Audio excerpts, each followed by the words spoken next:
take that back. Nah. I like performing when the people know your music. That's a feeling, man. If you are like the Hog or like Sook or like Ray Allen just performed. That's my Brody. Shout out to Ray Allen. They could probably all tap in with this. I want you to ask them that question too, man. It's like when you perform in front of a crowd that knows your music word for word in greater terms, it's exhilarating. Yeah. Like you feel bigger than life. You get the Holy Ghost.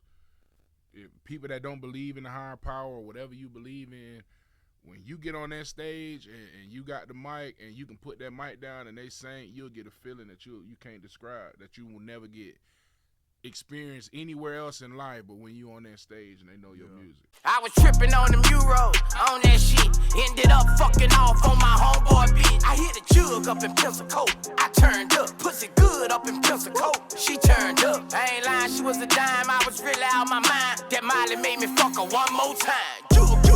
Hit a jug, now straight for the whole month. I just fucked the bitch that used to fuck my homeboy. I just took a Percocet, I'm about to throw it up. She ain't come to fuck with bitch, you should've showed up.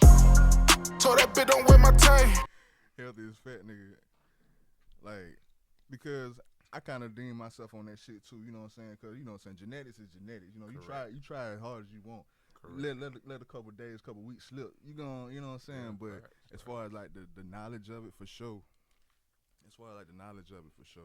Hell yeah, it seemed like the I ain't say the bigger people be having the most knowledge about the shit, but definitely we be knowing some shit, bro. Right. But like when it comes to a container, let's say hypothetically speaking, I were to wash it out or clean it out. That shit don't mean shit. It's something in the plastic in the sun. Now they got better containers that are better than like BPA free. That's something you want to look for. But that shit right there, man, that shit just bad. Bro, you making me not want to drink my fucking water, dog. Like, man. I ain't gonna cap, man. I'm gonna finish this one. But nah, man. So another thing too, man, when just staying positive about shit and notice, you know, I'm real big on prayer and just drinking that water. That water's healing. You know what I'm saying? But in the future, you know, everybody don't pray over their water when they making it, and then you know, like. Bottled at the source and just we in life what I have come to the realization of you can't stop everything that you ain't preparing yourself. So we could try our best to be healthy and we go out to eat and order a chicken breast. That bitch may have fell on the floor in the back. They might be using antibiotic, you know, shot up chicken and shit like that. You ain't gonna be able to control everything, but you just can, you know, make the right choices on a day-to-day basis. Yeah. Like I said, we don't have control over everything, but we can do our best. Right. To try. Yeah, I feel you. Cause like you could be drinking a Coke right now. I could be drinking a Sprite. We still drinking water at the end of the day. Yeah, mine just a little better than yours. Oh fuck. I'm about to say that's subjective as hell. At one point, I definitely pick a Coke over a Sprite. I don't drink soda at all, but I think Sprite kind of is out. I like ginger ale over Sprite. Over all that shit. Just because of like the effects and shit or the taste. Just the taste, like. Teachers on subjective. I mean, just the taste. Like they say, like black people when they stomach hurt or they sick, they go to ginger ale. That shit is not medicine. That shit is a beverage. It got don't tell my auntie that. High fructose syrup in it, just like everything else. Like it's soda. It's still bad for you, for real. You know what I'm saying? Now they got better versions of it. You know. Not for sure, but not saying we on some health nut shit. Like this really just some banter, but some shit that's supposed to be on the podcast. But as far as like the health shit, I laid down sodas. I laid down alcohol last year. You know what I'm saying? Just on some personal shit. Not saying on some condescending, on some better than the next type shit. But I realized when I am on alcohol or when I am on saying in the streets or indulging in certain type of shit, I'm not focused on this shit. You know what I'm saying? And I'm real focused on the next level right now. Man, I'm fighting giving up alcohol, man. I love bourbon and I love tequila, you know what I'm saying? And when I do drink, I try to drink the better versions of alcohol, you know what I'm saying? Nothing flavored, nothing like that, but I'm probably finna kick it too. Like cap. Just for right now anyway, to where I'm trying to get to, you know what I'm saying? Like I said, I ain't saying like I ain't trying to diminish the shit or demonize the shit, but at the end of the day, talking about poison, it literally is poison. No, for sure. So if you a motherfucker that's on a health journey, on a health kick, you know what I'm saying, or you just focus, trying to make better choices. Yeah, there's definitely nothing wrong with putting it down for a minute, you know what I'm saying, but turn up as well. But motherfuckers today, especially black folks, let any weekend come by, or a celebration, holiday, that's like an excuse or reason or incentive to fucking poison ourselves. Like, Facts. They ain't even part of the interview, bro. The place is here. The time is now. You are tuned into the lunch table. I got a special motherfucking guest in the building. Motherfucker said I wouldn't be here, bro. I started this shit years ago. Said I wouldn't, you know what I'm saying, wouldn't matter the shit with this shit, dog. I said, man, look, watch. I got a special guest. A long time coming. Personally, I've been a fan of this man. Not necessarily this man, but as far as Pensacola Wave, as far as stars and artists that has blossomed from this motherfucking city since I was a jit. So definitely, it's a pleasure and a milestone to be interviewing this man. Please introduce yourself. What it do, man? I go by Bigbone. More so nowadays, I go by Boney. To people that don't even know I do music, I go by Boney 850. But I'm in the building. That's what it crazy. Yeah, it is crazy, bro. That's crazy. Yeah, I'm gonna say what I gotta say about that a little later on. But let's tap into you. You know what I'm saying? Starting off. Let's start with your upbringing, man. Let's tap into your heritage. Cause a lot of people don't know that you mixed. Yeah, man, I'm mixed. My father was full Puerto Rican, so I really grew up Puerto Rican tradition. You know, shouts out to my mom and my black side of the family, but I lean more to my Hispanic culture as far as food and the way we talk and things like that. You know, the way we worship. And so, man, I went to an all Spanish church for the latter years of my life. And this is a question within that. It may be relevant, but as far as like the cultural, the heritage side that you lean more towards, did you do that because they were less divisive? I think I just went where the love was. And that probably sounds bad too. I'm not saying I didn't have love on my black side of the family, but my Puerto Rican side has a way of showing it and making you feel loved and welcome. Yeah. That makes sense. No, definitely. Well, I can try to understand that. Of course, I'm not Puerto Rican, so I don't understand that shit at all. And it's really no different than, man, they really black people with seasoning.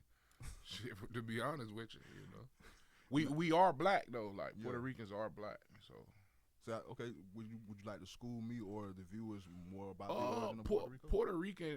Puerto Rico, or Puerto Rican rather, is not even really a race. You know, it's Theano Indians, Africans, and Spaniards. So, like, my family may have a little more African on this part of the island than the other side, you know what I'm saying? But it's really 3 different cultures mixed into one. That's why it's really so unique. If I had to guess, I would say the Theano Indians were there first. You know what I'm saying? And then Africans got there through, like, slave trade, and the Spaniards got there through, like, the whole exploration process and shit like that. So now I get the term you correlated to with black as well, because black isn't necessarily a race, but more so a mixture of races from a culture that we know not of. Facts. So I kind of get that correlation, because it sounds like the origin there, it sounds like the origin here, just on another set of land. You know what I'm saying? That's it. But nah, I can dig different food, you know. I can dig it. What's your favorite Puerto Rican dish? My favorite Puerto Rican dish, probably on the basic side, pastelillos. It's like a pastry with like meat. Okay. And we remix it, put a little cheese in there. You know what I'm saying? Meat, any protein you want. That's probably my favorite. I might check that shit out. How often do you visit PR? I don't visit as much as I should. My people say it's bad over there, but it's a beautiful island. I guess where we're from is bad. You know what I'm saying? There's a bad part of everywhere you go. You know. So. You know what I'm saying? Yeah, it's all about, you know what I'm saying, the classes. I say the rich class. Better class over here, you may have less crime. Lower class, hey, motherfuckers boxed in the barrel trying to get out. So, hey, let's get into your rap origins. You know what I'm saying? We're going to progress and proceed from PR and your heritage and your upbringing. Let's get into this mic. Because you said the fact that people don't know you rap, when, to be honest with you, as far as just the attributes of a rapper, you really one of, if not the best rapper in Pensacola. Man, I appreciate that. Man, so really, I done went viral so many times. So it's not always from music. Yeah. So especially the younger generation, they may like, oh, you Boney A. They don't know what I do. They just think I'm famous. I'm this big time celebrity, you know what I'm saying, and they just think I'm lit. No. And then like when I'm out of town, some people think I'm a comedian. Some people think I'm an actor. Yeah. They just know that they've seen me before and they can't pinpoint it. And that's a gift and a curse, because if they can't pinpoint where they seen me, it's obviously a flaw in marketing. So everything I look at or think, I think from a business point of view. Mm-hmm. You know what I'm saying? And then the flip side of that, it could be, like I say, the pro into that. Like I say, in correlation to people that don't understand, is putting your hands in many pots, or just throwing many shit at the wall and seeing what sticks. You got more than one shit that actually stuck. Oh, So right. not everybody is in that particular that media wave or is in that music wave to where they'll even be there to click on your music, but they be on TikTok. Now you done changed my whole outlook on what I just said. I like that. No, facts. I like that. It's no, the truth, for real. though. Yeah. It's the truth. Like it ain't no flaw. If anything, you unlock a second level. You know what I'm saying? You like, bro. Nah, like how to even look at it as a flaw, because that's gaining more followers. Because it's I one. stand corrected. I like that. I'll never say that again. Nah, it's real shit. No, it's real shit because like I say, if you just get, you know what I'm saying, just the rap just demographic, you would say that's, you know what I'm saying, a few million people, 10 million people. Bro, it's billions and trillions of people out there. You gotta tap into other pockets, comedians, social media clips, freestyles you doing, skits and all that other shit. Like, bro, you tap the fuck. Yeah, you're right. Nah, like, and I never thought that you looked at it like that. I thought you always was strategic and ingenious like that. Like as I would. It just be energy, dog. Like energy. Man, I always, not saying that you wasn't, but I always thought, okay, he was always ahead of his time and tapped in, that he knew the wave and he knew what to be involved in to stay relevant. Right. My homeboy told me that the other day. Like a lot of people don't know, man. I was on the scene, the music scene, 20 years ago. Yeah, like 13, 14 years old, man. And a lot of them that were doing their thing back then, they thought I was their age. Yeah. I was in the club when I not throwing anybody under the bus. I mean, I was always been a big kid. Yeah. I was in the club way before I was supposed to be in the club. How old were you around Whip Game proper? Because that was the first time I ever seen you. That's the first time most of the world ever seen. That was world star. Yeah. I went viral then. I Soulja Boy always be like the first rapper to do this. I guarantee me and Ugly Man, the first rapper to go viral for Pensacola. And that was back in the 2000s for sure. That was like 06, 07, 05 type shit. So I was 15.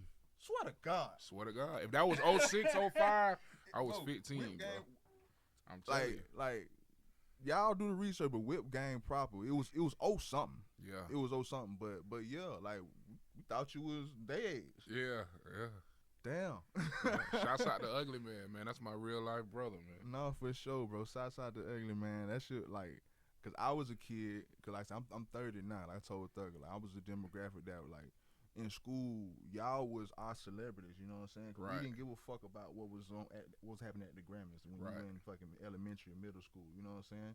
What's popular in the hood? What motherfuckers in high school and everything? What they listening to? What they trickling down? Like, so y'all was it for sure. Like, so yeah, bro. When y'all shot that shit at Montclair Park, bro, and me from Montclair and me balling there every time, I'm like, bro, we on. Right. Hey, you know who made a cameo in that video? Chip. Shouts out to Chip. MCM. That's what's up, bro. Hey, let's get back on track. Rap origins. When did you actually like start rapping? Cause we veered off into you in other routes and other elements and hats and shit, and why people don't know your name and how other people know your name now. But when did you actually get started rapping? Who did you start with? I started rapping with my dad. So my dad was a DJ. Mm-hmm. And I originally wanted to be a DJ because my daddy was a DJ. I thought that shit was so cool. Mm-hmm. And my dad was like, you know what? That crowd control. Nah, man, you an MC. He just told me off rip from the way you speak, the confidence you have. Your calling is to be an MC. And from there, it kind of played. You know, I played with the idea, and that's how I got started. For real, he really just put it in my lap. That's what's up, bro. Going back to what I was saying earlier, bro, like I say, as far as like the best and the favorite, it's a subjective list, it's an objective list, you know what I'm saying? Everything's subjective at the end of the day. Right. As far as longevity, as far as the style, and it's Because I feel like if anything, this is the gift and the curse, in my opinion. Because I feel like you're so talented to where you're a Pensacola rapper, but your style is not Pensacola. It's more so mainstream. Like it can fit on fucking iTunes. I stand on that. You feel me? And like that's why you gotta get in those other pockets to get outside to really get the love from the fucking world. Because Pensacola love you, but I don't think Pensacola gonna give you the love and the notoriety that you deserve. Only because you don't necessarily, you can make music for Pensacola, but you're not a Pensacola artist. You're a fucking rapper. Like you're a real artist. And not saying anything to Pensacola artists, but motherfuckers know what Pensacola music sound like. Right, correct. You know what I'm saying? Correct. Your shit can be on the playlist, on the Spotify playlist with other actual artists. Like you make music that can be played in other regions of the fucking nation. Like other artists. Like a real artist to come out of Pensacola, not just a Pensacola artist. Correct. Like I say, and it's hundreds of people that's hard as fuck, but at the end of the day, they make Pensacola music. Correct. And they may not get the respect, the love, and notoriety that they deserve outside of Pensacola because they don't understand us. Mm-hmm. I feel like you got that identity musically where the world would understand you more than just little old Pensacola. Man, I've really been told that since day one. Like R.I.P. OG3, Third Degree. Yeah. He told me that. Boneface told me that. Willow told me that. They've been telling me all this stuff since day one. Yeah, like. And I used to be so mad, like, damn, I want my music to sound like that. But that ain't my lane, you know what I'm saying? So I just stay true to myself through all these years. For sure. Y'all have been bigger, and I don't. This is my chance to be honest with you, cause like I said, I've been tapped in low key since I was a jit, but and I ain't gonna say, cause for one, Orders Up 3 put me on. You know what I'm saying? For real. When you remix Jeezy and you came through with the Kanye auto tune and shit. Yeah, I remember that. For my I city, remember like that. I put on like I remember that. I was like 13 and shit. So on that piff. Damn. We was all on mixtapes and shit. I'm really here, bro. I've Yeah. been here. So that put me on. But I'm like, it was from then. I'm like, okay, this nigga could make music. Right. Did you ever find yourself like battling with trying to sustain a Pensacola name? So you like, okay, I gotta drop or make Pensacola music, or at least with this project, I gotta make it a certain percentage Pensacola music so Pensacola could fuck with it. 100%. 100%. You ever find that to be a hindrance? A big hindrance. To be honest with you, I mean, I'm cause on the outside looking in and I can see that. Cause like, why? It's like, damn. I love my neighborhood. I love my city. You know what I'm saying? I'm trying to make music to please all these people, but my city ain't gonna get me rich. They not gonna put money in my family pocket. I mean, now. Not to say that. Not to say they can love. help me thrive off music. All you know love what I'm to saying? the crib. All love to the crib. Love the crib, but certain but people bigger, bro. It's a Roy Jones. It's a Michelle Snow. Right. Like, come on, dog. Right. But yeah, I want to please the world, man. For real. I don't want to cut y'all, dog. But I want to take the city with me, though, man. Yeah, not for sure. And that's the thing about it. But before we get off that topic, Leftovers. I dedicated that whole Leftovers. That was my take on quote unquote a Pensacola sound.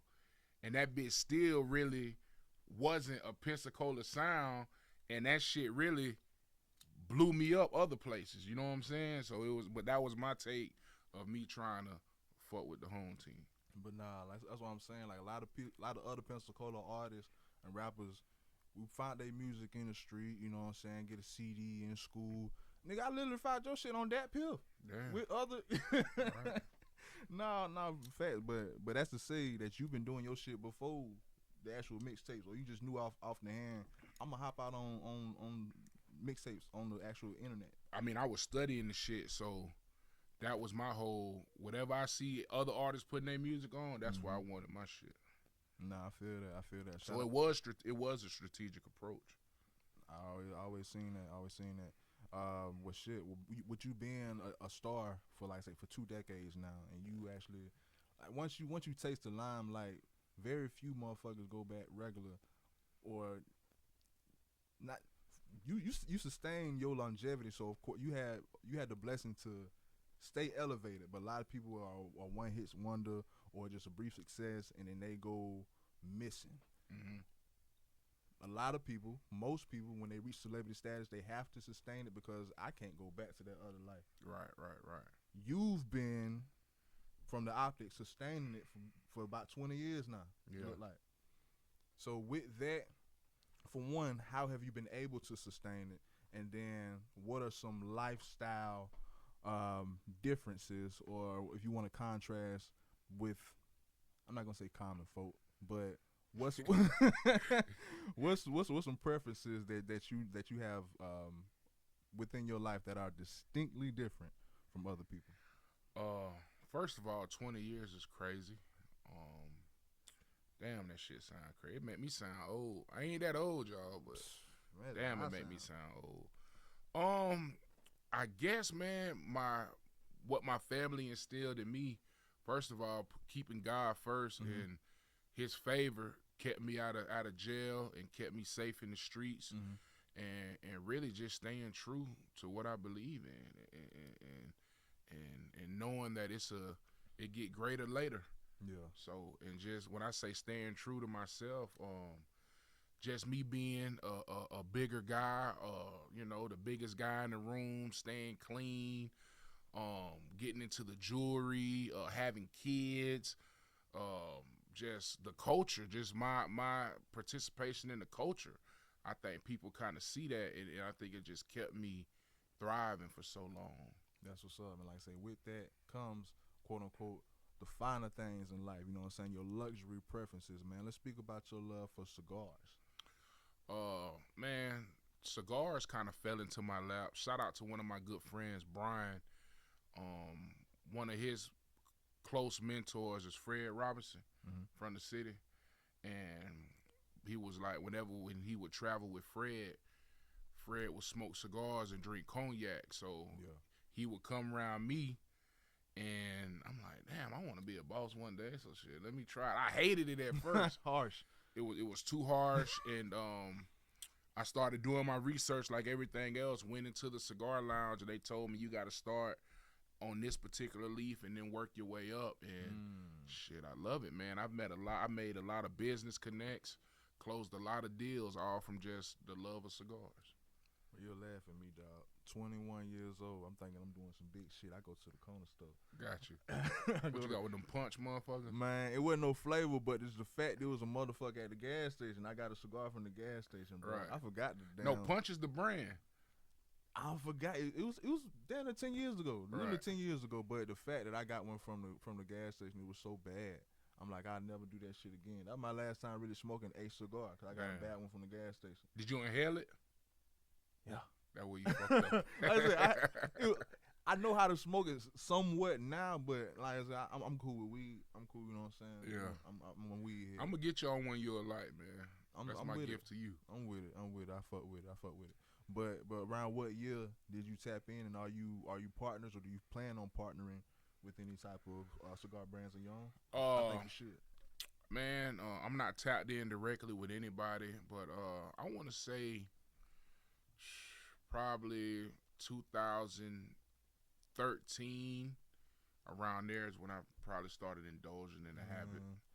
Like I say, I thought, like I'm not saying you ain't, bro. I thought like every lane that you tapped in, I'm thinking that you strategic, headstrong, got a fucking blueprint for all this shit. Nigga, if you don't get into some cigars, nah, or some right, bud, get some Boney bud or some shit, you know what I'm saying? Like, what? Like, cause other than notoriety, you put in your work. Like you said, you're like, but for lack of other terms, but no disrespect, you're a novelty as well. Like, people know you from other things, but they may have laughed at you, they may have seen a video, but you are a brand. Nah, facts. Brand is that shit, nigga. Facts. In my opinion. Right. But it goes back to, which I said I wouldn't say it again, but that's why I said a flaw in the marketing. Because there's so much shit I'm supposed to be capitalizing on. Working hand in hand with Johnny Dane. Let's get in these grills.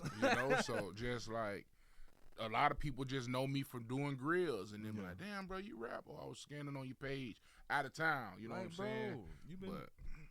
since the 2000s. Yeah, Literally since the 2000s, you've been doing the same. Like, since the same high shit. school, I got into the whole grill making. Like, bro, and I ain't know you was a high schooler then, but it makes sense. Right, now that I think about right. it, definitely makes sense, bro. That just adds more to the legend, or adds more to the whole story itself. So at what age did you tap in with the whole grill making process? Were you doing it on your own freelance, and then tap in with a higher market, or did you learn under Johnny Dang?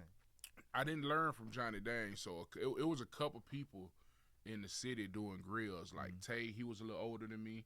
Shout out to Tay. Tay went to Escambia. My homeboy Steve Grimsley from Mayfair. I'm pretty sure they all hung out with Tay back then, if I ain't mistaken. But I really picked it up from them boys. Like, you know, I'm gonna go and tell the story. I had paid one of them for a grill, never got my shit. End up getting it probably 8 months later, and they was like, you know what, we just gonna, you know what I'm saying? So everybody used to send their grills to Atlanta. It was a lady named Miss Lee at the flea market. So that's what they were doing. I fucked with her for a little bit, and then me just having that it get greater later mindset, you know what I'm saying? I reached out to Johnny Dang through a Smack DVD. You remember Smack DVDs? Hell yeah, I still that was watch YouTube URL. before then. Yeah, you know what I'm saying? I still watch URL. So I reached out to him and King Johnny too. I reached out to both of them, and then it was just up from there. When I started doing it, my shit was a little more, but the quality was better. People were selling me out at first, damn, Bigbone taxing. But look at Bigbone product, you know what I'm saying? And it became more than just a hobby for me. It became a hustle. And then everybody else just, no disrespect, they really couldn't keep up and compete. Or they might have went to jail. I don't know what happened, but you saw a flaw in the market. I saw a flaw in the market and capitalized. So dead ass. But nah, you just unlocked the relic there, bro. You talking about Smack DVDs and battle rap and URL. Big part of my culture. Hey man, hey bro, big part of mine. That's facts. All this is I got your top 5 later. This is just about this is a conversation I would love to have personally. This is off the cuff. You said URL TV and battle rap, bro. What's your favorite match or event that you can recall growing up? One that stands out or that's notable for you? Man, you know, I was fucked up about no homo. What's his name? Yin, the Asian? Jin. Came off of 106 and Park. Yeah, but before 106 and Park. Yeah. I was Fight fucked Club. up. Yeah, I was fucked up about bruh. Fight Club. I like the old Meek Mill, the Meek Mill with the braids. I love his shit. Yeah. Chic Luch. Okay. Damn, my homeboy Tremere gonna kill me, dog. Nah, it was this one nigga, man. The shit was so funny, but he made a video, man. I'm telling you, Paid in Full got that scene when they robbed him, when they hit the stash spot and had everybody on the floor, and that's when Ace got shot. He had a whole fucking scheme on Smack DVD with that exact scene, but this before Paid in Full came out. I forgot the nigga name, man. Oh damn, you gonna have to maybe go. I'ma find it. I'ma send it to you, bro. But I'm real big on that battle rap shit, bro. I love that. J Mills to this day. Oh yeah, you going back with this shit. You going back like 90s, early 2000s with this shit for sure. We talking about Smack DVDs.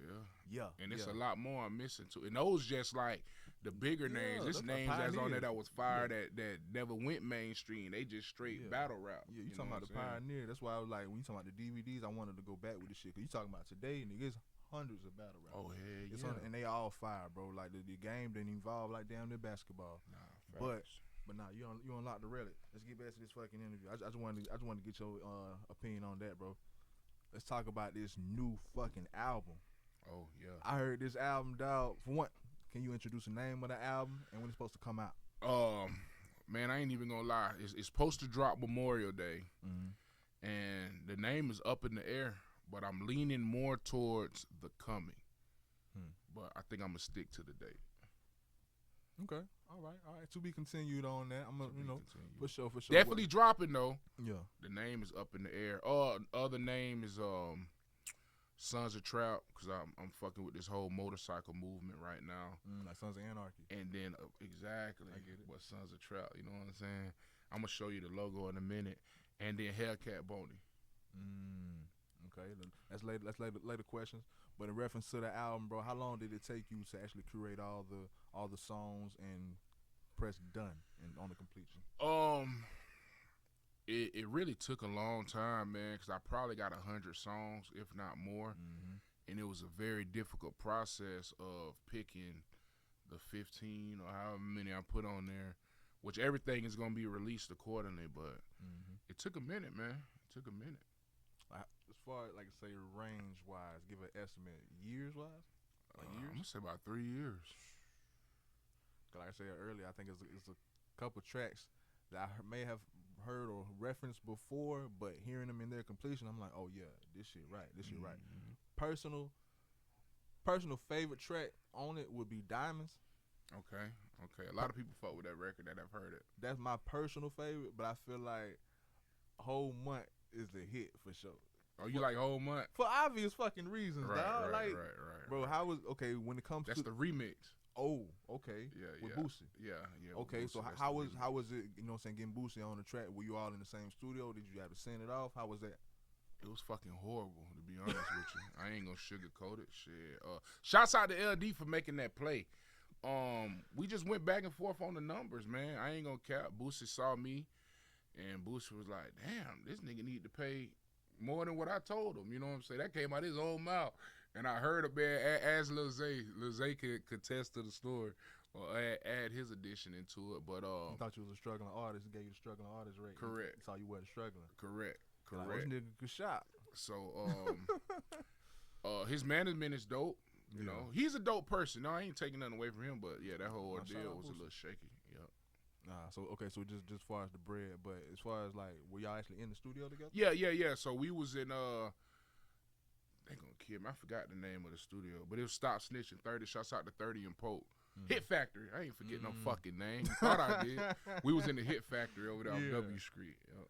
It's no longer there, but okay. So this this was years ago. Cause I remember he had a show here, like at the fairgrounds. Yeah, and that's when we did it. When he was shot. Yeah, and he was in the wheelchair. Yeah, that night. That's when we did it. And he went to what you call it, Bedlam's later that night, limping and shit. Yeah. Hey, Boosie real for that. Hey, hold on. So he left his phone in the studio, and I ain't gonna lie, I was kind of salty after hearing what they said about that. So I didn't take the nigga phone, but he had the phone was in the studio. They were calling, blowing me up for the phone. I was like, man, shit, we ain't taking shit. Make them niggas come back and get it. But I humbled myself and went and took him the phone, man. So he a good dude. But it could have went, you know, I could have been an asshole. I mean, yeah, dang. I mean, it was just on some bring the phone, ain't like give something for the phone type shit. I didn't want nothing, you know what I'm saying? Because now I'm flexing my muscle like, nigga, nigga, I got your phone. Now you did the right thing, you know what I'm saying? You show you real, so hell, you may want to work with you in the future. Nah, yeah, that door open. You know you solid, not for sure. But other than that, well, getting off of me, what would be your favorite track off the album?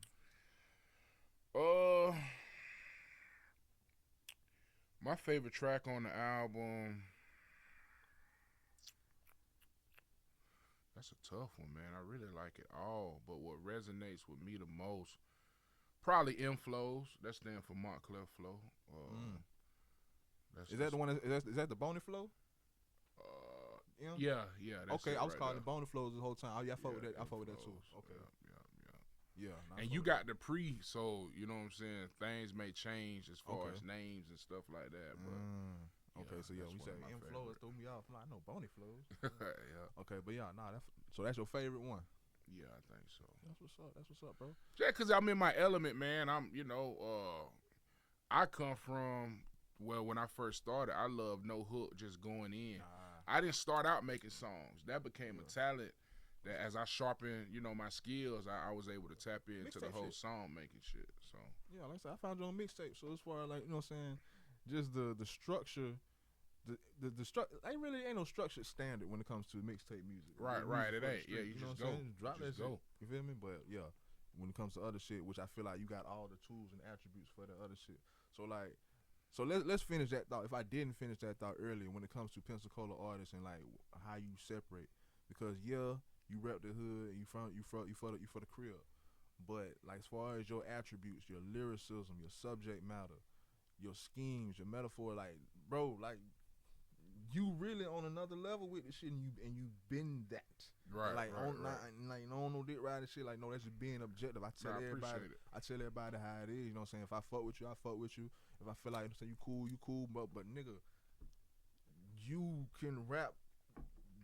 You can rap just as well as the other artists that are really notable in the magazines, in these award shows, all this other shit. Like, I just feel like you need to keep pushing. Really, like all these pots that you got your hand in. I feel like you really tap into it to get a real deal team that's willing to invest their time and energy around you to make sure that shit happen, because the proof is in the pudding. Nah, that means a lot, man. I appreciate it. I thought it was always evident. Appreciate it, man. No, I thought it was always evident. I ain't know this. But to answer your question, man, I never really tried to.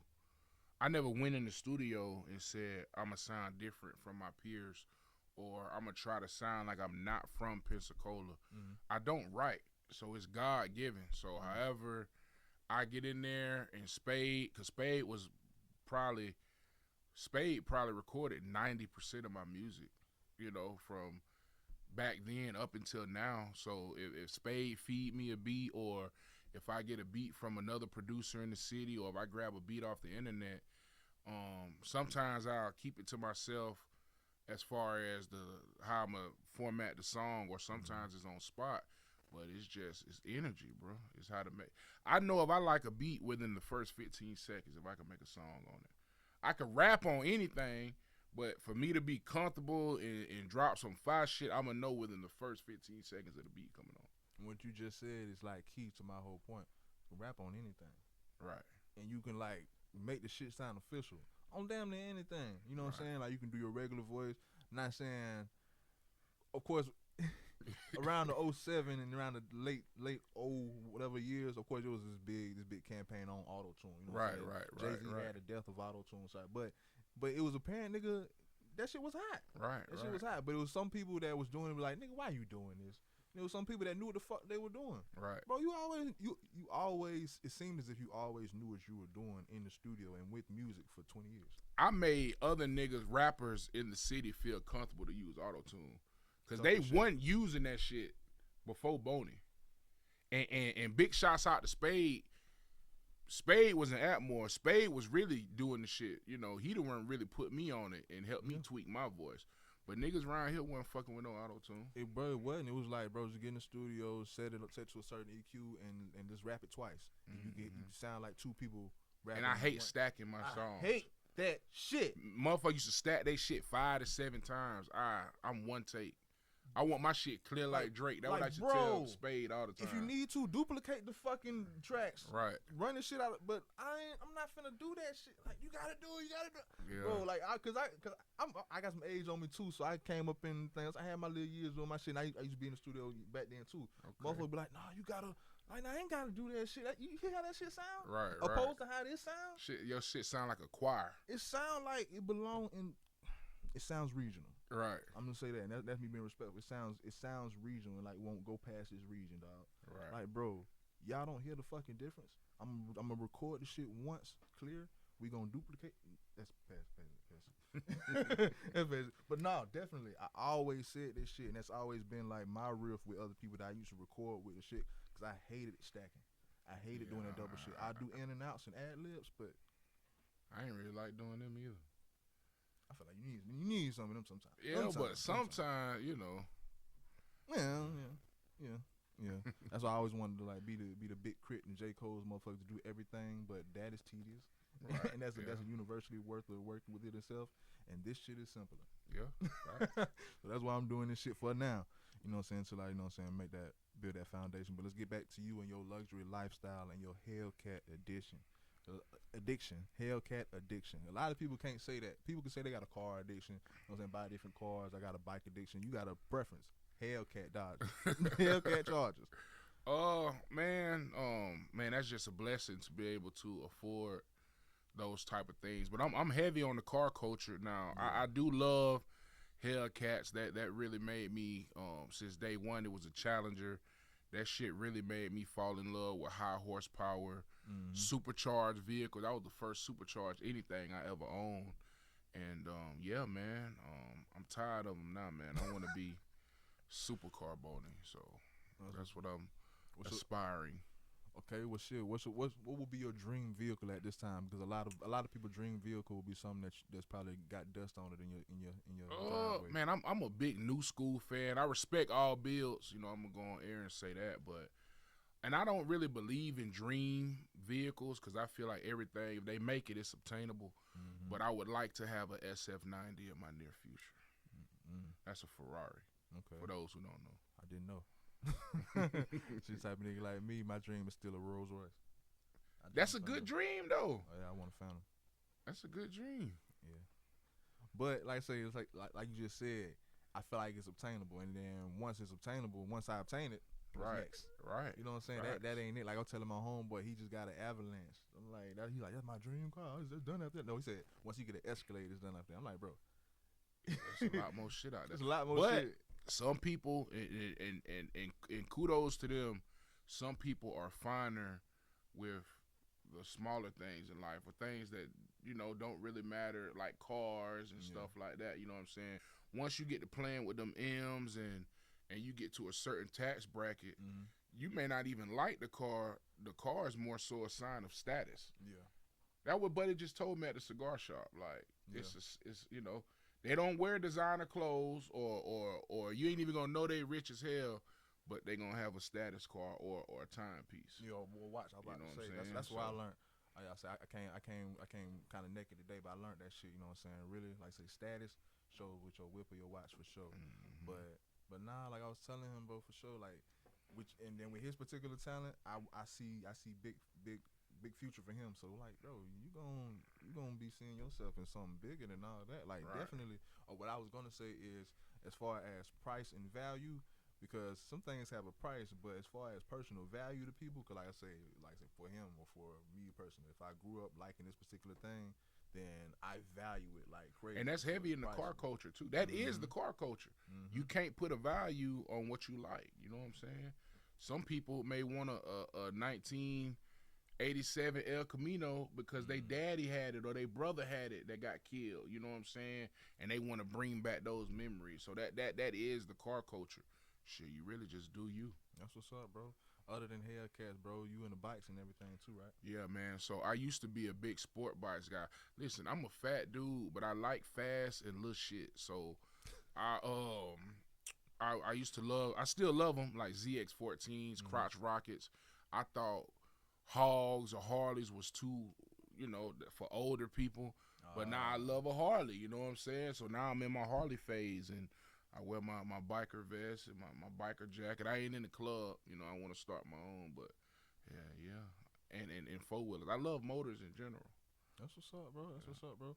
Like you said, so you already like another element, another hat to another hat to drop your name in or whatever. But when it comes to your, what you said, sons of what? Sons of Trout. That's what I want my club to be. Bro, what's the status on that, bro? I got a lot of people want to join, you know what I'm saying, but it's pretty much the audition flyer right now. We putting it out to the world. But hold on now, because that MC got a bike shit, that MC shit serious, man. Like that motorcycle club, bro. That shit like on some gang and territory, and like bitches be getting like dealt with by that. You know what I'm saying? So that shit got to get ordained, and my homeboy like, man, you know, he a YN, quote unquote YN. Fuck it, boy, let's just start it and whatever come.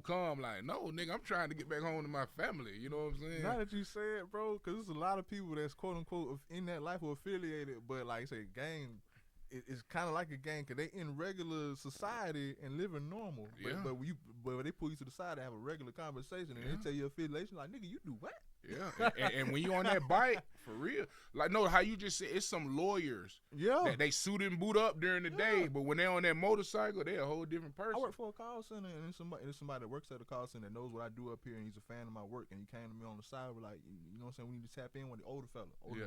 Like, we tap in, you know what I'm saying? I gotta find time to tap in. I have skills and things that I can add to benefits what you got going on. But I'm heavily involved in this. I'm a chief general, and I'm like, nigga, you what? You what? Nigga, you what? And you right, here? right. with a tie, nigga. Right. Okay. All right. Cool. But that's definitely I definitely see that. Not saying hands on, but face to face, I've been able to see it. But as far as like personal knowledge, all I got is Biker Boys. Right. All I got is Biker Boys, but I definitely see that. But Biker Boys alone is very, very entertaining. How accurate would you say that is to real biker clubs? Man, I gotta go back and watch Biker Boys again, man. But I think it was a good. They painted a good picture. Give you an idea of how that shit works. So. Okay. Well, being that, going back to how long you've had your own status, you've been able to sustain a lifestyle, and you've had kids along the way. You've been blessed enough to bless them with a different lifestyle than a lot of other children, bro. Can you speak about having popular kids and what's the pros and cons, the struggles, and the blessings of having them? Man, shout out to Zay, man. My son lit, man. Somebody tell me, I seen your son, or something he been done posted. He's becoming a young man himself. He's about to be 14. And I mean, the con is, just as a parent, everybody knows your child. He influences other children influence him. So just, being a parent, you have those thoughts of what's my child getting into, or you know what I'm saying, what are people giving him because of who he is, or what are they introducing to him? So I would say that's a con. And shouts out to my daughter. She's in elementary school, and she's popular too. She likes to dance, and she thinks she's 21 years old and things like that. And then my youngest, he just soaking it all in. So he cool. Just a baby prince, you know what I'm saying? That's what's up, bro. That's what's up. Did you have that similar lifestyle as a kid? I was the only kid till I was 13 years old, and then God blessed me with a sister. Shouts out to Layla. I was quote unquote spoiled because I was the only nephew, the only grandchild, the only son. So, you know what I'm saying, I had a great life from both sides of the fence. My family bought a house in Montclair. My granny bought one first, and then my people bought one, and then I had my Puerto Rican family. Not really the suburbs, but they stayed on like a better side of town. So I would bounce back and forth, and you know what I'm saying. It helped me develop me into a man and being cultured. You know what I'm saying. So, well, okay. Well, you had a lot of family, a lot of culture to confide in and to really grow up with. But right. I was gonna say, as far as being an only child, as far as having individuals your own age to interact with, did that affect you socially when you actually go to school and interact with other people? Man, not really, because I always had the gift of gab, man, and just a lot of my friends, I live by them. So, it was pretty much the same shit, from neighborhood to school. Okay, so just because you didn't have necessarily siblings, you had close friends, that took place of that. Correct, yeah. That's what's up. Yeah. I jotted down another subject based off of something that you sent me. Why haven't you been consistent? Which fooled me as far as like objectively, as far as the optics, because I still see you on screen in some way. So in my mind, you have been consistent. So shouts out to Dub City too, man. I confide in Dub a lot, and he tells me all the time, I may not be consistent in the music space, but like I do Boney words of wisdom every other day. I post jewelry. I post funny statuses. So like all that stuff kind of keeps me relevant. But to me, I'm you your worst enemy. I feel like I'm not really consistent in the music space. I feel you. You know what I'm saying? Same here. Even I should be dropping a freestyle or a real music video at least bare minimum once a month. Shouldn't nobody in my area ask me, do I still rap? No, that's what's up. You kind of get what I'm saying? So, I feel you. And when somebody asks me, do I still music, I be kicking myself on the inside. Like, nigga, what the fuck you doing? I get in the car and start punching the steering wheel. Yeah, like, nigga, you can't dunk. I don't do that, but you know what I'm saying? But that, it does affect me, though. You know what I'm saying? Like, nigga, if you know you still got your body, you still got your skills, nigga come to you like, nigga, you can't dunk no more. Right. Just because time went past, they just saying you can't. Nigga, I show you, I still slam that bitch. What you talking about? Yeah, for sure. But nah, that's just me. But with that, like I say, I had a total opposite question. I was gonna ask, how do you stay so consistent through these years? Man, like I say, man, just I got my hands and I like to do so much different shit, man. Just really staying true to myself. Mm-hmm. You know, I don't try to do anything or approach something like, oh, this may go viral, this may get a lot of likes. I just put out what I feel. You know what I'm saying? Mm-hmm. And I've been blessed doing so. That's what's up, bro. Don't plan on changing. That's what's up. Going back to the album real quick, I want to definitely emphasize this album. Other than Boney Flows, you could say, you know what I'm saying, what are some other notable tracks that you want the people to look out for? Man, I really want y'all to get comfortable and don't listen to my shit if you got something to do. I want y'all to cut that bitch on and really digest and appreciate the music.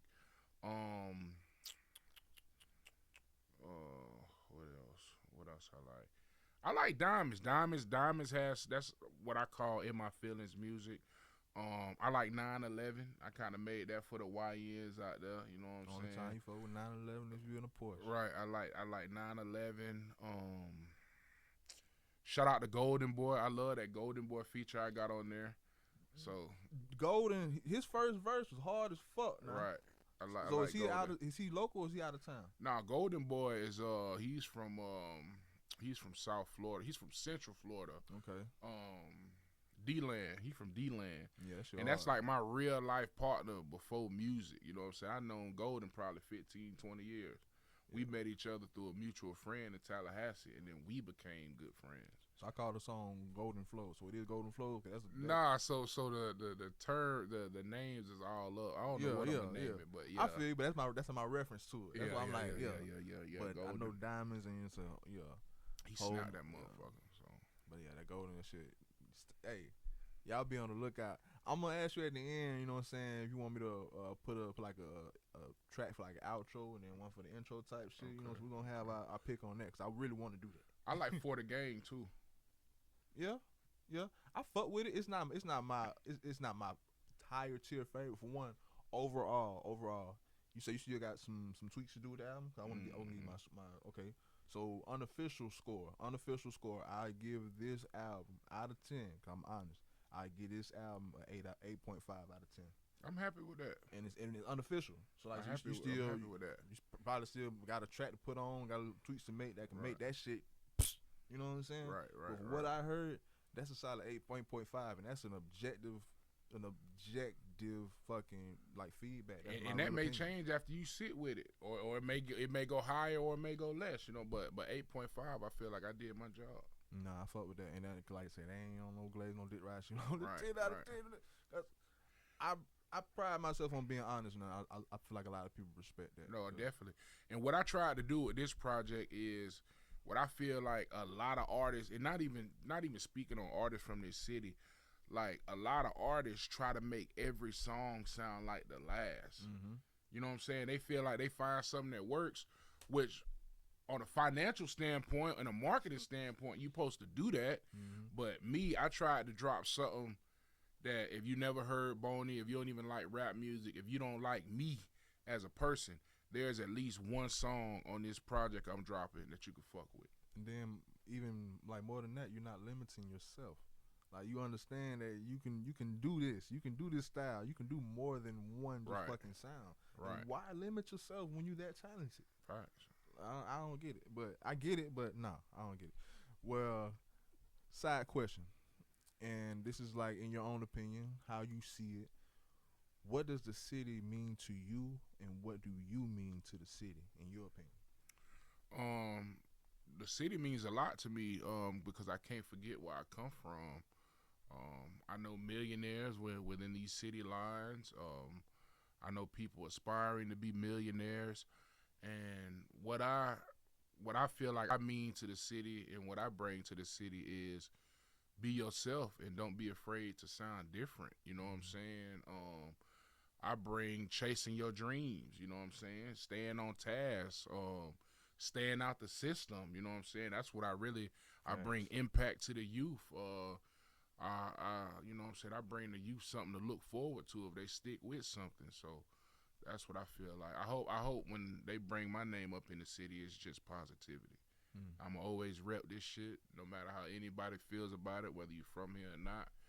And that's just what it is. I'll never forget home base. That's what's up, bro. What is Pensacola missing? Man, Pensacola right now, what are we talking about, as a whole or music? Because if I give more context, it kind of leads into the second part question. Let's speak about musically, because the second part question is what's holding us back, and that can kind of tie in and segue into that particular question as far as what's holding us back is. One of us to push through. Ties into what's holding us back. We always want to compete against one of us to push through, and whether it's me or whether it's another artist. Yeah. Once somebody, shout out to Dale. Dale has a really good deal. Like, I don't know if a lot of people know that. I don't even know if he wants me to speak on it. But Dale is in a very good position. Like some real shit. Like anybody who's ever been signed or anything like that, Dale is right there. You know what I'm saying? So shouts out to the homie, man. That's Brody. But just one of us to push through. And once one of us push through, I'm talking about push through means you got a chart, like number one, or just get so big that where everybody gonna dig in to where you from. Like what happened in Chicago, like what happened in Orlando, like what happens in Texas or Atlanta. It's like, you know, somebody will pop out and there's so much talent in that area. Oh, perfect example is Mobile. Mobile, 45 minutes away. You got Rilo, No Cap, M.O.B. Peasy. You got Let making noise now. Mr. Biggs, you know, excuse me. I'm not going to go through all the artists over there, but yeah. Somebody, Rich Boy broke the barrier, you know what I'm saying? And then Eyes was like, oh, I wonder what else is in Mobile, you know what I'm saying? Throw some dudes like 05 or yeah, some shit. Yeah, but he charted number one. Dead ass. Charted, you know what I'm saying? Shit. But the thing about that, like I say, it's inevitable that it's inevitable that segues into that second part of the question as far as what's holding us back. And like you said, key example is Mobile, bro. Like, I feel like, this is my opinion. I feel like Mobile loves Mobile enough and appreciates Mobile enough as far as the citizens there, the natives there, to where they feel as if that hub or that particular region is important to where they can be celebrated, to where they can support their own as if they already made it, and that buzz travels out rather than us in a barrel or in a race trying to be the first out and saying fuck you to the next motherfucker going up, and us trying to be that one. But like you said, they got so many other people, when one make it, it's just another one added to the pot that we already made, the community of the love and the status and the hub that we already made, because we already name ourselves, you know what I'm saying? I feel like this, and it's like, this is all me, because I feel like what Pensacola missing is, like, Pensacola got to believe in Pensacola again, bro. Facts, nigga, we got talent here that we can do the same thing over there. Yes, I feel like the way things are now is more vital for artists to leave and get a name outside. But like those places, bro, they are where they are and how they are because people believe in those places, bro. And it starts at the house. Nah, it does. It starts at the house, bro. Like. Now, I will say, man, I love what Phil doing. Shout out to Phil Collins. For sure. As the whole Pensacola Got Talent, and giving not necessarily the newer artists, but artists that's really been doing their thing and got a name, giving them a stage to showcase their talent and to remind people how great the music is and how great it can be. And, you know what I'm saying? And I feel like when a lot of artists around here, when they start getting serious and they start getting notoriety, or they get business ventures or people come holler at them, a lot of them always come to me to get my opinion. Like, hey, Bone, you think I should do this? So that also lets me know that they look at me as an artist that has already made it or has the potential to be greater than what I am now. So I just feel like they kind of pay homage, and they'll ask me business questions, or should I pay this, or should I pay this, or should I deal with this person on marketing? So obviously I'm doing something right for a complete artist I don't even know to want to politic with me and pick my brain on business moves for their career. You know what I'm saying? But I'm saying all that to say this, to answer your question. We all need to come together and don't hold our nuts on an artist just because he's from this side of town. We have to start thinking like businessmen and businesswomen, because the music industry is a business. Another thing, I'll never put a price on somebody else's dope. And what I'm about to say, you know, it may offend some people. Some people shouldn't be charging for features. You know what I'm saying? In all reality, yet, you know what I'm saying? Some people have a hot song and, I want $500 for a feature. I want $200-$300 for a feature. Yeah. But and I'm saying that because that's really holding you back from more potential listeners, because this person can rap his ass off, or she can rap her ass off, and she has a big following in her neighborhood, and you don't want to give her a feature because you charging, but you give that person a feature. Now you got this neighborhood, this side of town rocking with you, and it just grows your fan base. I think people want to get to the money so fast, and they ain't put enough work in to ask for a feature price. You know what I'm saying? If that's how you want to feed your family, like I said, I never put a price on your dope. I never take money or food out your kid's mouth, but sometimes you got to step back and pay your dues. No, that's real shit. That's real shit. And me doing shit like this and creating, I feel like any creator, if you're serious with it, it's gonna be them years where it's gonna be dudes where you done paid. So it's like when you get to a certain point, you stand by your dope. Right. You know what I'm saying? Yeah. But definitely, if you're getting started, bro, like, yeah, that's why I like in comedy and in other elements and other just aspects of life, as far as those fly by night or those get rich or famous quick overnight, the people that actually pay their dues and put in the work, I ain't gonna say they kind of hate or they have some disdain, but they don't deem the same respect because, dog, did you really earn it? Right. But yeah, but nah, that's some real shit. You know, that's why my son don't rap. He wants to rap. You know, he got a song, but I think my son is so big on having his own name and doing shit his way. He may pick up a mic later in life, but on some LeBron James shit, he don't want to be Bronny Jr. Right. You know, I want to be known for my own shit. You don't want to be Lil Boney or Bone Jr. Like, don't call him that. It's inevitable. It's inevitable, dog.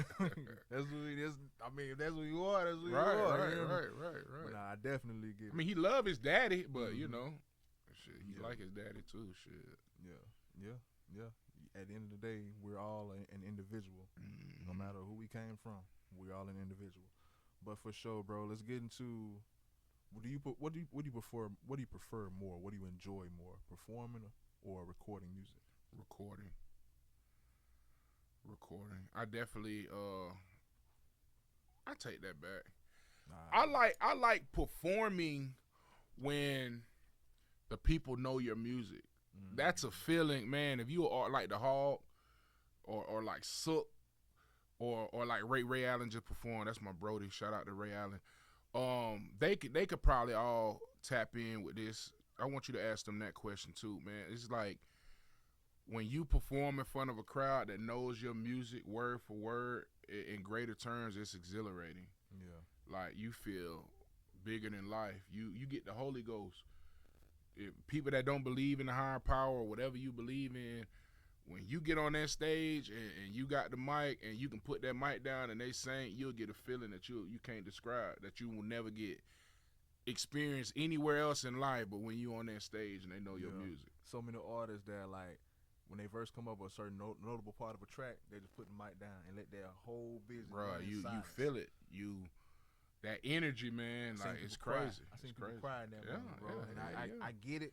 I ain't got no hit song or nothing, but I can imagine. You know what's crazy though? Before we go to the next question, you know where I felt that feeling the most? It wasn't even in Pensacola. Oh, I'm about to say Pensacola. Destin. Nightown. When I used to do all them nightown shows, them folks was so tapped into my music. Them folks knew that shit word for word. Shouts out to Young Town. We had this song, I'm Flexing. It was his song. You said Nightown. But I made the 10 record. years ago?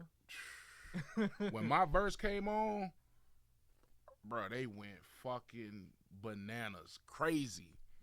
Like past Goosebumps. Yeah, bro. I didn't have to rap it. Like, damn. That's what's up. Shouts out to Young Town. Well, that all taps into like my next subject. Because you said, well, the question was, what do you like better, performing or recording? We went into performance, so that was where we were gonna segue anyway. Can you give me lunch table question? Can you give me a two-part answer to this? Can you give me an example of your best performance and of your worst performance? Fuck, boy, you went deep. Yeah, everybody answer this one. Now we get into the lunch table question. Damn, man, I've had so many good shows. I can't give you the best performance. I really can't. One that comes to mind that's higher tier, other than the one that you just described. Okay, I can. My bad, I can. What was it? It was on the east side, under the bridge. Was that Mayday? Mayday, Haines Street. Haines Street. I did cameraman. Ah, with the Thugger. With Thugger. I want my shit like we wasn't even supposed to perform. Listen, shouts out DJ Neutron. Hold on, I gotta say it correctly. It was like 09, 10 type shit, right? Around that time? I see you big on the timelines. I don't remember, to be honest. Because I was there. Right. But I'm glad you doing that, but it's kind of showing my age. I don't feel like I'm old, but you making me go back and revisit. But me and Thugger did the cameraman under the bridge, and they went fucking crazy. We wasn't even supposed to perform. I just had a big thing about, I felt like the DJs, shouts out to Neutron once again, I just felt like a lot of people in power was sleeping on me back then. Kind of like, you know what I'm saying, kind of had, they were sleeping on me in better terms. Like, yeah, he nice, but he ain't. Right. I was young, you know what I'm saying? But when we got up there and did that cameraman, they went fucking crazy. Most people don't understand that the 2004 Olympic squad had LeBron, D-Wade, and Melo on the bench. Damn, that's dope. I mean, that's deep. Bench. That's deep. On the bench. Damn. Because it was their first year in. Right. In. But then that's LeBron James, Carmelo, and Dwayne Wade. But you had Allen Iverson, Tim Duncan. Oh, yeah. You know what I'm saying? So you had your players was already there. And the people that, but nigga, you got another age that's come in that's shitting on them, respectfully. Yeah. But you don't, you're not tapped in. You see it, but they gotta prove it first. Right. But little did they know, nigga, nothing but gold medals after that. After that bronze. And now the second part, the worst performance. This is a hard one too, man, because I was so at one point in my time, at one point in my career, I was so passionate about everything I did music wise. And as you grow and things don't happen in a timely manner you want it to happen, you kind of lose that passion. I haven't lost it all the way. Oh my God. But I'm not as passionate as I was during that cameraman era or throughout other times in my career. But worst performance, let me stay on task. Quick interjection. Going back to what you said as far as like the timelines, this ain't on some like, I researched this and asked my bro. Like, this all nostalgia. You was there. This nostalgia for me, That's what you doing to me. Like, bro, like speaking with you and Thug and shit like this, bro, this is unlocking relics of my own memory, bro, because those was better times in life, bro. I remember these That makes days. the interview that much better, bro. I remember these days, dog. Like, I remember like young dirty-ass nigga with my Nikes and shit getting dropped off on the east side, because I stay in Montclair, getting dropped off on the east side, whether I had to walk or whatever, just because I had to go to Mayday. I was like fucking 14. Yeah. Like, dog, by myself, just walking through Mayday. I knew people, but so, yeah, I was a freshman in high school. Yeah, hell yeah, bro. 09. Damn. That was 09. You was a freshman in 09? Yeah. I think I was a freshman in 04. Damn. I'm 30. I'll be 30 in a couple. I'll be 31 in a couple weeks. Okay. Yeah, I'm right up. Worst performance. Man, my first performance was fire. I can't even tell you the time I first got on stage, but I know it was good because it ain't really standing out. I'm poison myself real quick. Worst performance. One of my shows, I forgot the lyrics to my song, and I think I was nervous. Not you. Yeah, and I don't write, so I forgot the lyrics. I think I performed a newer song. Artists, let me tell you something. Established artists in the city. If you got hits that you know the people want to hear, do those. People really don't care about the shit they ain't heard. You know what I'm saying? And punch a couple in there now and then. Yeah, but your set needs to primarily be what you have released and what has resonated with the people. But I had did like a new song, and then everybody was just like, And I forgot the bitch. Unless it's like a listening party. Unless you like they know they coming to listen. Right, to right, shit. yeah, right. Yeah, for sure. Other than that, you give them what they pay. I don't know where that was, but it for shit show happened. How many years ago you think? Probably 2019. Yeah. I can imagine that's around the time where it's like you wouldn't have been passionate as you were. Yeah. Yeah. Now, I want to say this, too, before we go on to the next question. What's up? I have done way more shows where people would genuinely fuck with my music and knew my music outside of Pensacola than in Pensacola. That says a lot. And that goes back to what we've been saying this whole fucking time. You're a bigger artist than Pensacola, respectfully. And we all love the house. When I surpass, I love Pensacola, but like I'm not gonna say I'm kind of confined with the name being 850 on it, but at least I know nobody else is lunch table 850. Right. But I'm not married to this fucking name. Once I branch out, nigga, I'm trying to build a network and networks that's global. Gotcha. Not just a regional podcast, and I'm not in no competition to be the best regional podcast. Nigga, Right. This is a stepping stone to a bigger network that I got a vision for. Nigga, I'm finna have my name behind weather channels and news stations. Oh, that's what's up, man. Like that's what the money. That field is broadcasting, right? Yeah. That's dope.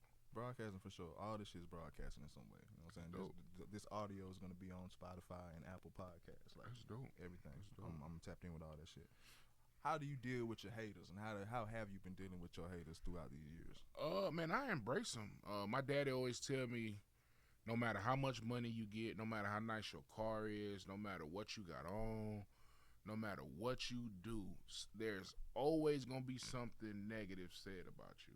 So I just embrace it. If you and it sounds cliche as hell, but if you ain't got no haters, you ain't popping. You know what I'm saying? You ain't doing something right. You know what I'm saying? Did I say that right? Yeah, you did. Okay, well, I embrace them, bro. That's how I deal with them. Shit. And that's a sad reality, bro, because when you're doing something right and when you strive and you actually reaching success, and the fact that they're going to come, when you do nothing but be positive and spread love, but that warrants hate for some reason. Right. And if anything, bro, like I say, it's really not them hating you because they don't know you. It's them hating themselves. Right. Or misunderstanding you, and that's my pet peeve, being misunderstood. Good, yeah. That may be why I'm like elaborate when I speak, because I have to get that extra context so a motherfucker know what I mean, right, and not mistake one word or tone. Man, I used to be, I'm petty, I'm king petty, so I'm still petty, but I used to want to prove points. So like, I've heard crazy shit like Boney's family's rich. Which my family's not rich. I don't think my family's, they're successful now in the later years, but growing up, everybody was just hard workers. You know what I'm saying? They may have had a good job, but when shit given, I had to work for everything. Some people say I ain't street enough, and then I would want to incriminate myself online. Just dumb shit to please others. That's the shit you deal with the city. You know what I'm saying? There was like, I remember one time that somebody brought up like, who was the hardest rapper from Montclair, like the dopest rapper from Montclair, and a few people said me, a few people said other people from the neighborhood, but what stood out to me the most is somebody said, oh, it ain't Boney because he ain't been on the block long enough, or he ain't street enough. That was what I was gonna say. Like in certain polls, as you can say, or questions or voting like that, you gotta really pay attention to what's the metric. What y'all measuring this off of? Right. Like you just said, what's really circulating in the street, right? Or who's the best rapper that happens to be from this fucking area? Because if y'all judging off a certain metric, okay, like if y'all judging off this metric, then it's in that, like, come on, it's no denying. Right. But if y'all doing it off of certain metrics, then it can be subjective. Right, and I'm cool with that. And if it's I'm cool with that. Yeah, I'm cool with that. But if you ask an objective question, like, nigga, come on. Yeah. but and then another thing too, man, my criminal history, like I ain't never been to jail. I'm proud of that, man. Shit. A person going to prison or doing time, that don't make you realer than the next man, nigga. You got caught. You know what I'm saying? So just hate, just negativity. It happens. It's a part of the game. That's what's up. It's a question I have or subject that I have, but we've been touching on this whole interview. But as far as your social media presence, like you said for a second ago, maybe you are not as consistent as you are or should be when it comes to music, but you still tapped in and you stay relevant in other ways, and you find a way to stay viral, bro. Let's speak on your social media relevance. Man, social media, man. I'm really larger than life on social media. May not probably within the city, but just to the world. So my Instagram, I had 100. I think the most followers I ever had on Instagram was like 150. I was approaching 160. My shit got hacked, and they brought my page back. I had like 89,000. Then it was under review, and then long story short, when they finally gave me my page back, it was like 26,000. And then if you go on my page, it'll fluctuate from like 18. Last Monday I had 33,000. So it's like my Instagram is fucked. I really need to get a lawyer from that. But just my TikTok, I went viral on TikTok, millions of views on TikTok with me jumping without the shirt, with the skull mask on, the Scully. Just doing me, man, putting out content, bro. Why Cliff thought he can run you over, dog? I don't know what the hell. Hey, Cliff say he want to run it back. Say he been working out and he gained 30 pounds. Hey, I be seeing Cliff in the gym, bro. So that's what he working for? I guess so. We could run it again, but I'm gonna need some dollars, man. Well, I see Cliff in the gym too. I'm like, what this nigga working for? Right. But just shit like, man, listen, that's just shouts out to AP. We just on the AP. That's just regular shit we do, and we just put it on camera. Like we have people race down the street, jump the gate, who could throw the firecracker the farthest. Just little shit that needs to be seen. People don't understand that content is content. You know what I'm saying? Shit, so motherfuckers will click on it. Facts. Like it'll get clicked. Like it'll be some of the simplest shit. I ain't gonna say dumbest shit, but it'll be some of the simplest shit Right. as a motherfucker cutting fruit. And some of it do be dumb, but you can get paid off it. Fast for sure. Give me your lunch table question. Give me your top 5 artists all time. We're gonna cut this up because you really gonna have to give me 10. Give me your top 5 artists all time, and then give me your top 5 subjective Pensacola artists. Damn, you gonna do me like that? I do everybody like that, dog. All time, Weezy, Biggie, Drake. People gonna hate that. I mean, Drizzy's and then, up there for sure. And then the first two, like I say, as far as you and your artistry, I can see you a mix between Wayne and Biggie. Yeah, for sure. Heavy impact on my life. Future. Future's 1,000% in my top 5. What that is, 4? Yeah. Wayne, Biggie, Drake, Future. Wayne, Biggie, Drake, Future. Gates. Word? I like Gates. I fuck with Gates. I had a Gates period. Heavy. After Luca Brasi story 2, kind of fell off personally. I'll give him his just due, but just I fuck with Gates. Yeah, subjectively. All time. I like his growth. That's what's up. That's what's up. Neon. I still remember when Neon Lights came out in 2012, dog. I didn't like Gates in the beginning. And that's me and so many artists. I like him in the beginning, but once they really pop, they lose me. Yeah, I didn't like him in the beginning. I hated Satellite, but he about to drop that new Satellites. I'm excited for that. Bro, okay, so this one I was really fucking with Gates. Like I said, this was over fucking decade ago. Damn, we're showing our age. You talking about Satellites. Were you here at when he came to Pensacola in 2013 at the Platinum Club? And he was doing everything from Make 'em Believe. For shit and show. He did the dog, that Gates. Yeah, I'm fucking with Gates then. And not saying I don't fuck with Gates, but right. Yeah, it's just my ear is other places. But that's a lot of artists. I like them early on, and then they just lose me. But hell yeah, nigga. I gotta put Cameron. I'm a swap. Well, Dipset. Nah, big fan of Dipset. Yeah, I should have been boy. in Dipset. I'm gonna leave my top 5 like that. Now we really in the city, Pensacola, or in general, or what, or just my all-time Pensacola. So okay, let me add context, cause we're not finna make this PC, and it's not an objective list of like, okay, this guy's undeniable, so you got to put this guy in these the pillars. No. What they mean to me? Boney's subjective list. This is Boney's top 5 Pensacola artists. Hate it or love it. Go ahead. J Ski. Okay.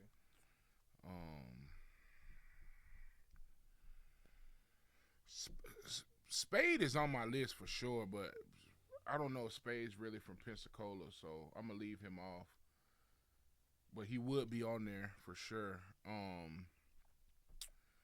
J Ski, the Hog, top 5. I gotta put Ray Allen in there. You know, me and him used to freestyle at the lunch table, bro. Hey, now I gotta bring that back at the lunch table. Ray Allen is in there. J Ski, Hog, Ray Allen. Boneface for what he means to the culture. And my top 5. You saying Remy. Oh, them last two definitely they fit in. They are in the objective, but yeah, you gotta check and see if niggas gonna put them on their subjective list. Okay, nigga, how really tapped in are you? I see other people get their top 10, they name all these, which respectfully, all right. But I gotta put Rim in there for sure. Yeah, for sure. Objective and my personal subjective. He number one. He number as far as Pensacola rappers. I feel like you have the attributes as far as rapper where you transcend Pensacola. Like I say, I honestly feel like, and I don't make it sound away, but I feel like you don't belong in Pensacola in a way. Bro, I've heard that. A lot of people feel that way. You good. But no, it's the truth. But do you understand what we mean when we say that? Yeah, correct. I get it. Yeah, because I don't want to say it the wrong way, or to say for the people that's listening, or the people that are like flourishing in Pensacola, or do have they real love in Pensacola. I don't make it seem like they less than, right. But it's the truth. It's very apparent and it's a distinct sound. Right. Like, bro, it's attributes, bro. It's like you building a player or like a fucking game character. Right. The speed, the quickness, the dunks, the drive, the passion. Like, bro, a lot of people got like, so it's delivery, lyricism, your voice, all that shit. Like your attributes. You got the attributes of a fucking real rapper. Right. And I probably wouldn't be in the artists I named. They probably wouldn't put me in their top 5. But that's just what they mean to me. Yeah, it's all subjective. You know what I'm saying? So that's what's up, bro. But let's shout out. Are you, as of now, are you all independent or are you with any label? I'm independent. So I was signed. I had a really good deal going with Boney After Party. Did you ever tap into that part of my career? So it was me, a white boy, and a Brazilian kid. I feel like that's some of the best fucking music I ever made. That's the first time I ever released a snippet of a song on Instagram and my phone was ringing. Literally. Like, it was up for 2 hours. 3 labels called in those 2 hours. What are y'all doing? Where you guys from? I don't know how it caught the algorithm, but a snippet of a song had labels calling my phone. What year was this? And can we get that back? So we got a shit ton of music. Boney After Party 2019 maybe, or during COVID or right after COVID, in that space. So, you know, my true Boney fans, y'all know about it. But yeah. Well, this was gonna be a time we're gonna shout out the home team. Would you shout out anyone just in general that you would like to take this time to acknowledge? Man, shout out to Brandon B, man. My first probably organized music was with Brandon B and Lil Rodney. We were the Young All-Stars. So if you went to, you probably came across that CD too, being from the hood and going to Pine Forest. Shout out to them, man. They gave me a start. Shout out my daddy, R.I.P. Big supporter. Shout out my sister Layla. She does her music thing. Shout out to Ray Allen. Shout out to the hood, Montclair, Aries, Mayfair. Shout out to Zay Bands. Zay Bands is definitely in my top 10. I feel like Zay Bands musical, his music capabilities is slept on, man. That motherfucker make some songs, some catchy shit too. Yeah. Shout out to Thugger. Shout out all the promoters, Phil Collins. Shout out to everybody doing their thing, man. Free J Ski, free Flex. That's what's up, bro. I had tapped into somebody that you may have or may have not mentioned recently, as far as what would they like to hear you ask. I'm gonna take one of their suggestions. Who is someone from the home team that you would like to work with again? Again, Yeah. Crimro. You know who Crimro is? Yeah. Shout out to Crimro. Me and Ray Allen need to do some shit for the culture. I like to work with everybody, man. Any and everybody. That's what's up, bro. I don't burn no bridges. No, I'm with all that. Free D Money too, man. Me and D Money, man. A lot of these artists that not really new artists, but artists that's been around, we got real deal relationships. Yeah. Like Big Grub, like the whole top of the line. Lele from Warren, like anybody my age or a little older, like we got real relationship. Like some of us consider each other brothers, some of us really good friends. And that's what that kind of ties into what I was saying a couple of interviews ago. Could have been with Thugger, but back then, and that translates to like music and just media, just content in general. It wasn't so many as it is today. Right. So it's like the pool was a certain notable few. Right. But whether they were competing for that one spot, for the Billboard spot, now fuck that. We got charts. We got TikTok. You know what I'm saying? So it's millions and thousands of artists everywhere. But at that time, there was your select few. So it was more so a distinct community or so. Like these are the ones. Right. Do you notice that difference at all? Yeah, I do. Me and Ugly Man need to do some shit again too, man. Shout out to Ugly. Shout out to Stop Snitching 30. But yeah, no, I definitely noticed. It's way more artists now. It's way more easier to get on now. Not really easier. It's never easy. Yeah. It's way more outlets now to get on than it was when I was coming up. I say it's easier too. I mean, at the end of the day, it's a gamble. Correct. And like it's like hitting the lottery, but yeah.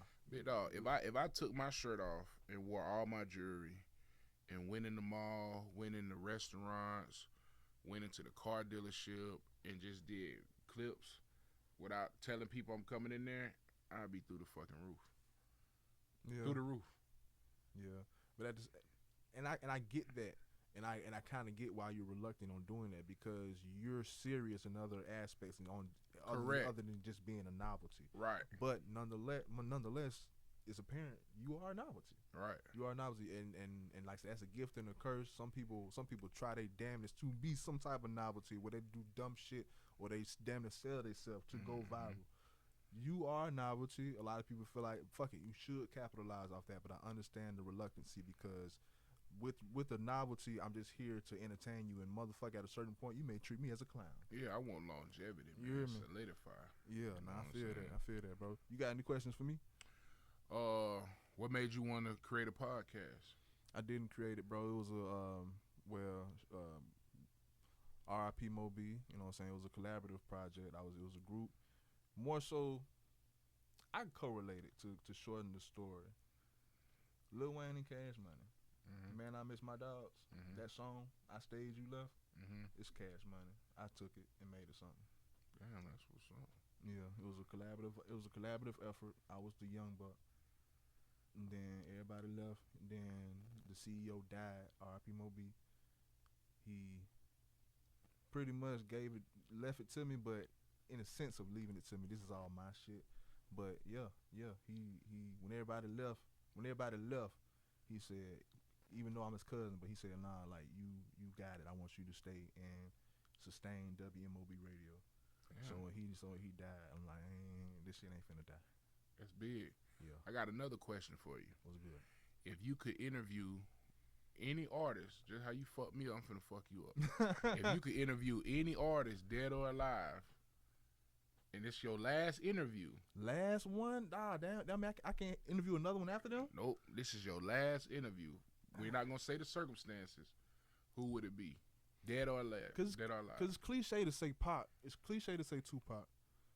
Because like you asked me, I want to go shit. If I would, who would I want to interview? Because it ain't cliche to say Pac. It's cliche because for one, it's always been my number one, and it's so many other people's number one to the point where Kendrick made Mortal Man and kind of kind of ruined that dream for me because he made Mortal Man with him actually speaking to Pop. Yeah. I don't know if y'all ever heard Mortal Man, Kendrick Lamar Mortal Man. It's like it's the last track of To Pimp a Butterfly where this is a track, and then at the end he has a conversation with Tupac, and they structured with Tupac actually talking back to him. So that shit was dope. Yeah. But nigga, other than Pop, I mean my last one, cause I can be facetious, I can go infamous with it, I can get somebody that people hate, I can get somebody that, you know what I'm saying? Anybody. I can say Hitler, I can say like I can say Jesus. You know what I'm saying? If I had to interview one person. No, they have to be an artist. Artist. Yeah, artist. My bad. Okay. Yeah, you would. Yeah, okay, artist. Shit.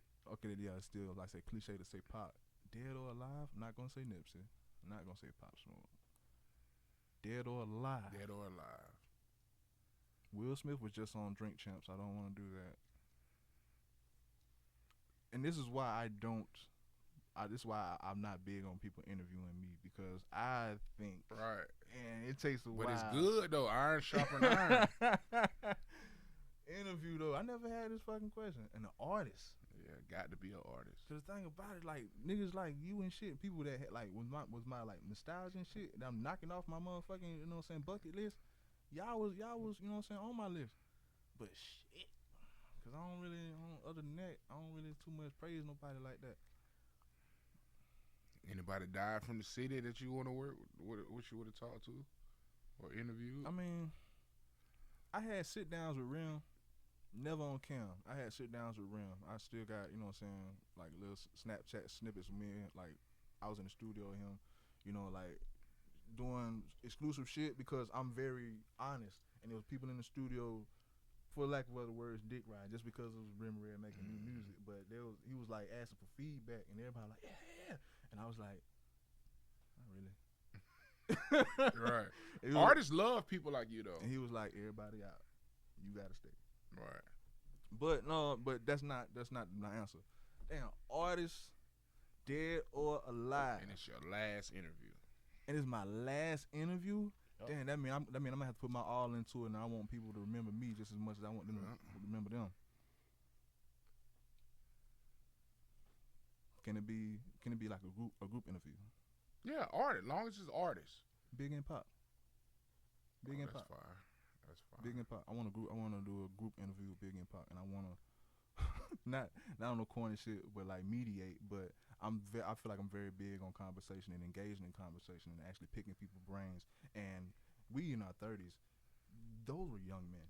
Right. They were 24, 25. I would love to sit down with the both of them and actually like blossom their mind, get them to actually see. That's a great answer. You know what I'm saying? Like I would love to have a group interview with Biggie and Pop, so we can talk about life and how we all, you know what I'm saying? Just right. remind them how they're similar rather than different. You know what I'm saying? Right. You know what I'm saying? Yeah. And that's my, you know what I'm saying, just off the cusp answer. To be honest, I feel like if I thought about it more, I may have a different answer. But I feel like that's a good answer right now. Oh shit, text it to me. For sure, bro. Hey, but the places of the time is now, man. We're finna go ahead and wrap this up. It's been an hour and a half of some really good shit.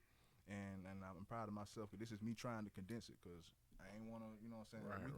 Man, we could talk for hours, man, as far as the nostalgia and everything that you've accomplished, and as far as the shit that I've witnessed. But thank you so much for tuning in and staying locked, bro. A lot of good shit in the future. Anything else you want to say before we out? Album on the way, man. Y'all been asking.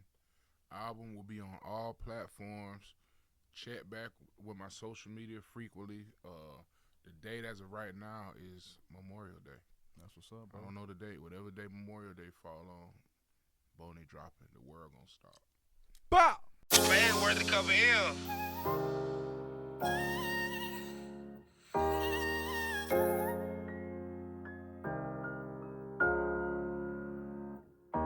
I ain't gon' shed no more tears. I'ma go and buy some diamonds.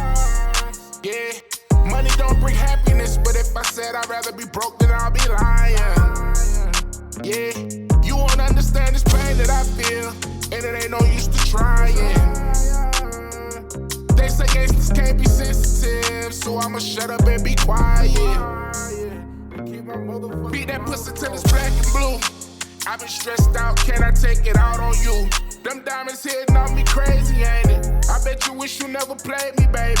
Boney Picasso, I'ma paint the same picture that you painted. Wish I could turn back the hands of time. I should've crossed you. I started winning when I lost you. Bitch, fuck you and do. Yeah, you don't understand this pain that I feel, but fuck it. I put this shit on everything that I live, is fuck you. I bet you thought I really needed you. The best feeling ever was leaving you, yeah.